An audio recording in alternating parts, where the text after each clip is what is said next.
Now, from CBS News Miami, this is Facing South Florida with Jim Defede.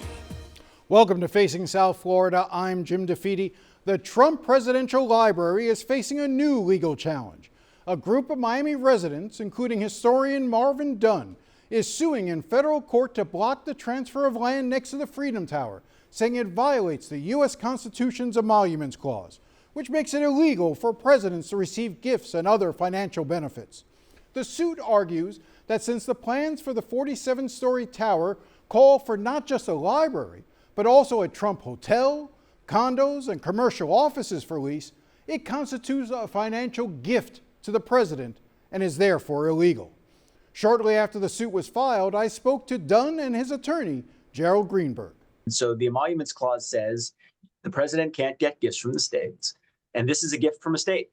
This is a very valuable gift from a state. I don't think the framers envisioned a $300+ million property across from a basketball arena in a commercial district, but that's what this is. It's a gift to the president, quite clear, quite simply. And what we're seeking to do is two things. We're seeking two things. We're seeking a declaration from the court that this is an unconstitutional emolument, and we're seeking an injunction to stop and undo the transfer of this valuable land to the president. And let me just hone in on that for a second with you, Jerry.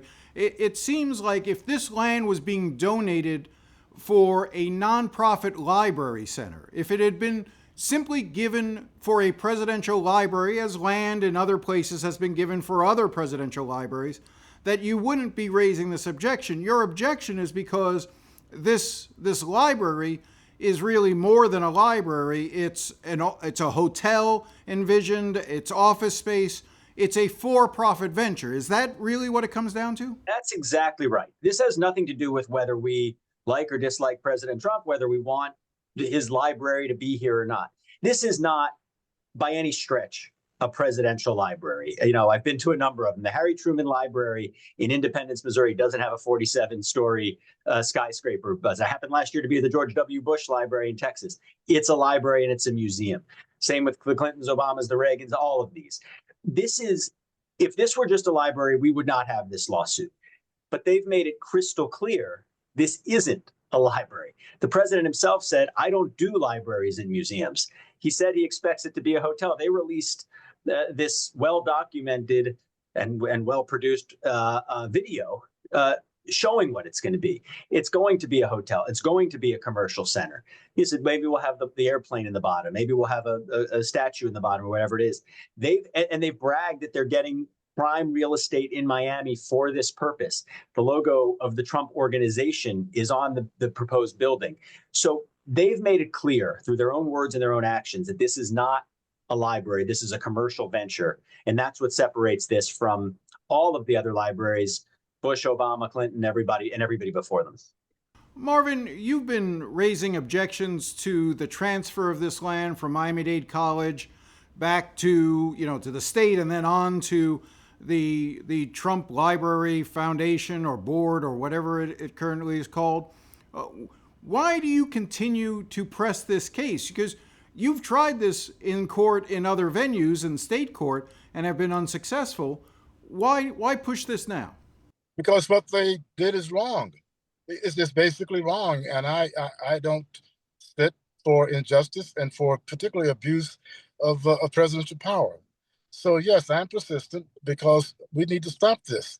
Most of the folks in Miami-Dade County don't want this, particularly the fact that it was given away for political favor for $10. So yes, I'm very persistent. And the folks with me, the other plaintiffs, we're going to stick with this until we stop this library from going up, so-called library. Marvin, as I understand it, among the plaintiffs, besides yourself, is actually a Miami-Dade College student who theoretically is harmed by the transfer of this land. You are a longtime educator, Marvin. When you look at the value of this land, it's not just the value of the land when it comes to the building that'll be built there, but what its use is. And when you think about that as it relates to Miami-Dade College, talk to me a little bit about that. What bothers you about this? Because again, on its face, there is some sense of pride that some people might have about having a presidential library associated with a community college or a, Miami-Dade College, which something like this has never happened before. So why try to block it? Well, Jim, that might be all right if Miami-Dade College got something back. Miami-Dade College will get nothing back from this highly commercial venture by the Trump family. That's outrageous, absolutely outrageous. So why don't they're going to have a hotel or apartments, give Miami-Dade College students, Miami-Dade College, some of the money going forward. Why not? Well, Marvin, let me just ask this, and then I'll go to Jerry in a second. There are going to be some people who will look at this and say, well, Marvin just hates Donald Trump, and that's what's motivating all of this. What's your response? No president. I would be upset if Obama was doing this. No president should be doing this. And no, I don't like Trump's policies. I don't like him as a person. But this is not based upon my personal feelings. This is based upon the fact that he is, I think, violating the Constitution. Jerry, you're in federal court on this case because as you allege, it's a violation of the Emoluments Clause, which says, as you pointed out, that presidents cannot ignore anything other than the salary that is dedicated to them. This will give me a sense for the timetable here. And I know you're seeking a redress of I guess, well, explain to me what it is that you're seeking. Is it a complete nullification of the agreement? Would you be satisfied if the library were to come back or the foundation were to come back and say, no more condo, no more office space, we'll just do a simple library? I mean, explain to me the remedy here from your perspective. To your question about what we would take, it's hard to answer hypotheticals before we have anything. But I will say this: if there were to be a court order or an agreement backed up by a court order saying this could only be and will only be a proper library, I think we would go a long way. There'd be so many nuances to it that I can't sit here right now and say, sure, we'll take something like that. But I think that would go a long way. A critical part of these claims is that they're planning to use, as I said, that they're planning to use this for something other than a library and really as a commercial property. If that part would go away, I think we would be in a very different realm and possibly in a realm where we could move on. Marvin, as we sort of saw, I think the thing that has struck me the most about this process is how there was really no back and forth with anyone from the foundation about what this would be. Like, I think that was part of your frustration when you initially talked about how the Board of Trustees at Miami-Dade College went about this. I mean, you would typically expect that if a college or university was negotiating the presidential library, there would be things like what types of classes might be involved. How do you integrate the college with the library? None of that stuff took place, early on.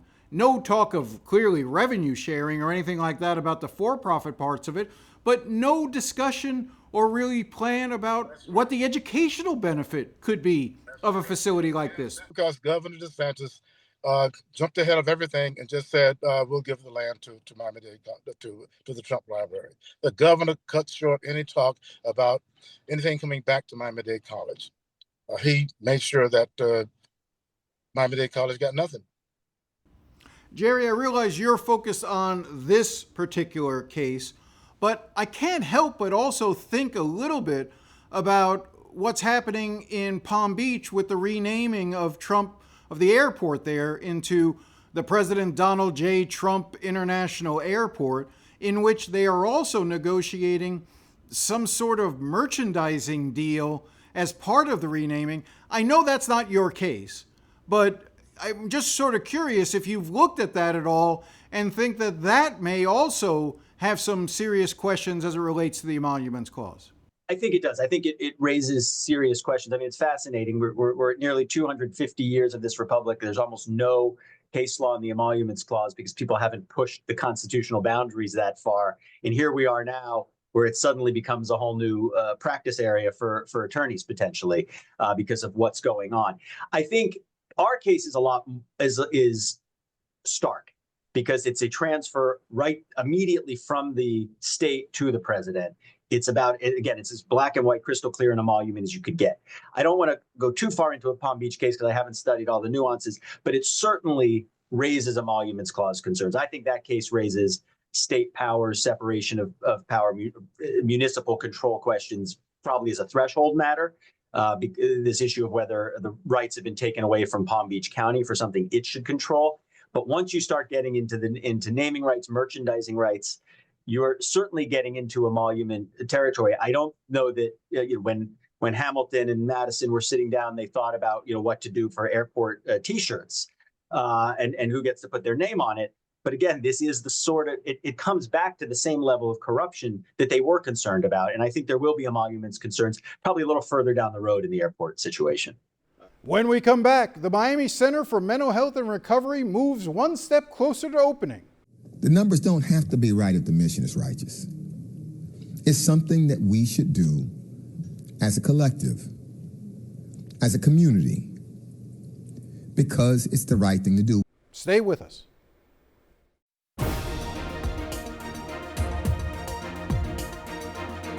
I've said it before and I'll say it again. What's the cost of doing nothing? And I'm glad to hear that we're finally moving in a trajectory to do something. Welcome back. That was Miami-Dade County Commissioner Mickey Steinberg talking about the Miami Center for Mental Health and Recovery. And as she noted, the center, promised to voters more than 20 years ago, appears closer than ever to finally getting the approval it needs from the County Commission.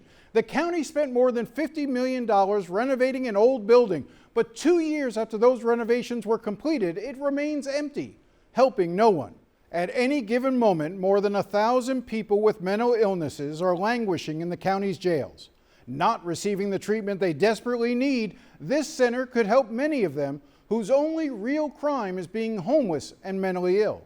The culmination of Judge Steve Leifman's 30 years on the bench working with the mentally ill in the criminal justice system, the center would provide not only short-term care, but ongoing treatment and support. On Wednesday, county commissioners gathered to discuss the center for nearly 4 hours, and by the end, it was obvious the overwhelming majority of them were ready to move forward and open the center.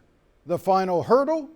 County Commission Chairman Anthony Rodriguez. It cannot move forward to the full board for a vote until he decides to place it on the agenda. Commissioner Raquel Regalado asked for it to be advanced to the next County Commission meeting, but Rodriguez refused to commit to anything. I will take everything I heard under advisement and see how we move forward. As we tape this early Friday afternoon, we are still waiting to hear what Rodriguez will do. He did not respond to a text seeking comment. One thing seemed clear, however. By the end of Wednesday's meeting, both Rodriguez and Commissioner Danielle Cohen-Higgins seemed frustrated, almost annoyed their attacks on the center failed to persuade their colleagues. For instance, when they both tried to suggest the center wasn't needed, the county's public defender, Carlos Martinez, stood up and let them know they were wrong. In terms of filling the center, that is not going to be a problem. We have so many people. Right now I have 1,800 clients in the jail that have serious mental illness. After that effort failed, Cohen-Higgins appeared to question Judge Leifman's motives for trying to help the mentally ill by asking if he stood to financially gain by the center opening and if he was going to be on the center's payroll. What is your involvement going to be, Judge Leifman, once the facility opens? I don't have any direct responsibility, but I am more than happy to raise money for it. Time and time again, however, Rodriguez and Cohen-Higgins hammered on the eventual cost to the county of operating the center, suggesting the county would have to raise taxes or cut programs if the center was opened. When the money runs out, whether the same people that are philosophically so much in support of this item are going to also champion and ask our taxpayers to raise their taxes to support it, because that is the ultimate decision that we will have to make. And if we're not going to be willing to raise taxes to support this, then what are we going to remove? What are we going to defund? It's easy to, put your hand on your forehead and go and shake your head. Like, what are these commissioners not understanding? Like, don't they understand we need this? It's how will it be paid for? Like, how are we're going to open this for 2 to 3 years, and then how do we continue it? This is real. I mean, money, despite what people think, money doesn't grow on trees for government. Of course, this was the same commissioner who 2 months ago made this statement when it came to spending nearly $2 million to update design plans for the Equestrian Center. But a measly $1.85 million allocation to an architectural agreement that is necessary to comply with what the voters voted for gets a tweet from the fake news Herald. Money for upgrading a rodeo arena? Measly. Money to help mentally ill people? Impossible. And let's be clear about something. The funding for the first 3 years of the center is covered, paid for using federal dollars and other outside sources. So what Rodriguez and Cohen-Higgins are complaining about is what happens 4 and 5 or even 10 years down the line. And that is where Rodriguez and Cohen-Higgins lost the argument, because the other commissioners acknowledged that with an annual budget of around $15 million a year, the center may eventually cost the county money. But they said it all comes down to a matter of priorities. Here was Commissioner Oliver Gilbert. I take as true the chairman's supposition that this might not save us any money, and it may cost us. But what I do know is this. I've had a family member who went through the criminal justice system who was mentally ill, and I know that proper treatment shouldn't be in a jail. I know that. I know that we can't treat everybody in this building, but for those that we can, we should. I am prepared to tell the administration, work this formula, work with everybody, come up with the best plan, mitigate the cost as much as you can. The backstop for every service provided for this county is the general fund, period. I pay taxes because I want to actually help. I pay taxes for services that I don't use all the time. Federal taxes, local taxes. I pay taxes because the strong shall bear the infirmities of the weak.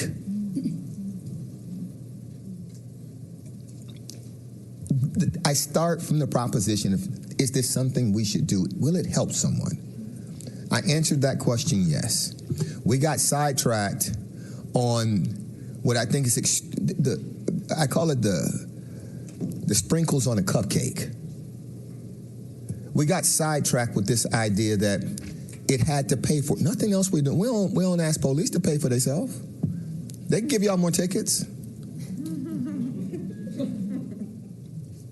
We don't ask fire. You don't pay because you got an actual fire at your house or because you were experiencing a medical distress and you were having a heart attack and they showed up and they didn't charge you for the defibrillator.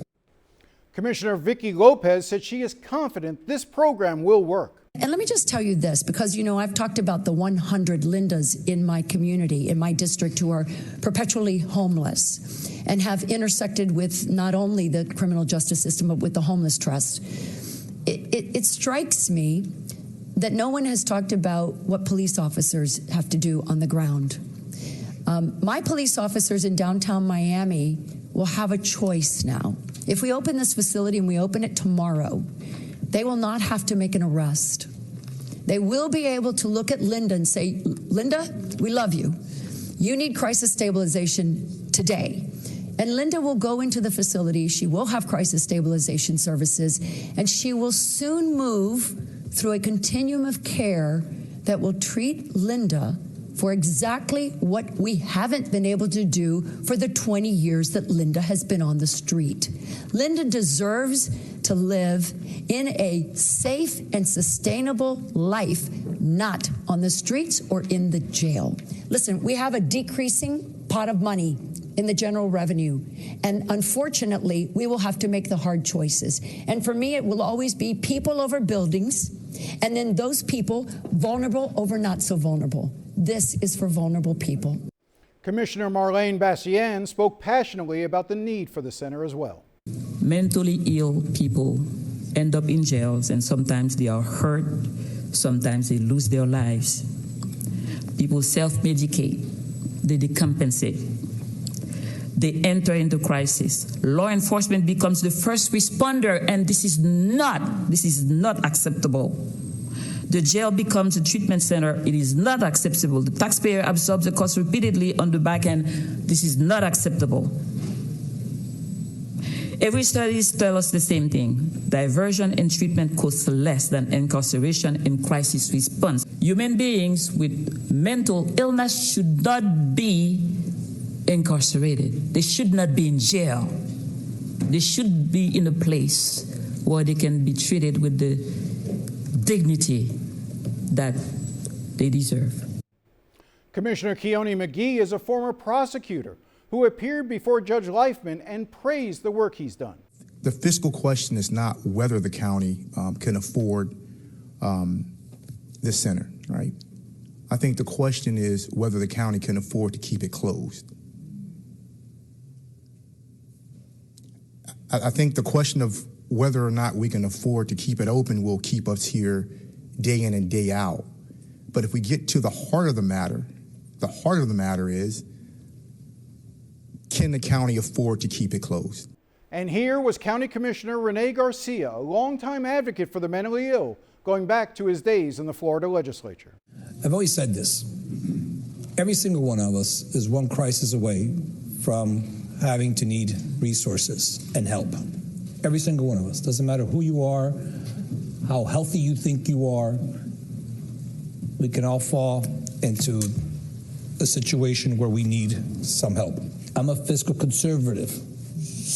I believe in social justice and social help for our people, especially when we talk about mental health services. However, I can't criticize any of our commissioners for asking the questions on the financial aspect of this. But I think we have to give it a shot.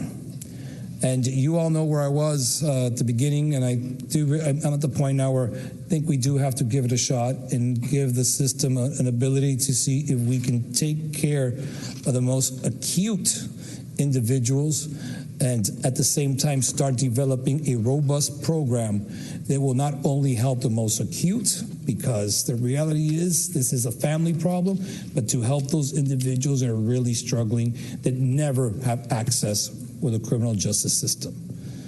And those are our neighbors. Commissioners J.C. Bermudez and Keon Hardiman are on record saying they want the building open.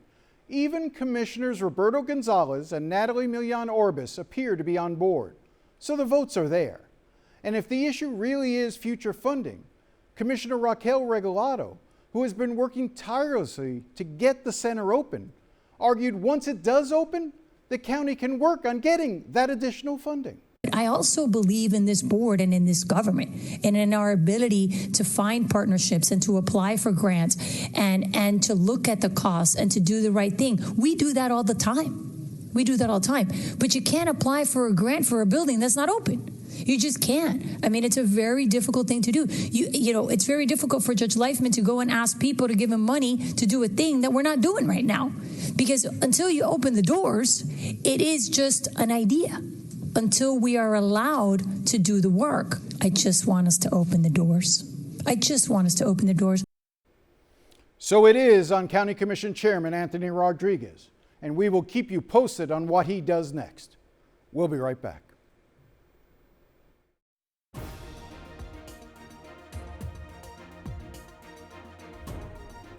Well, that's all the time we have today. If you have any thoughts or comments, feel free to contact me at jdefede@cbs.com. I do enjoy hearing from you. Thanks again for watching, and enjoy the rest of your day.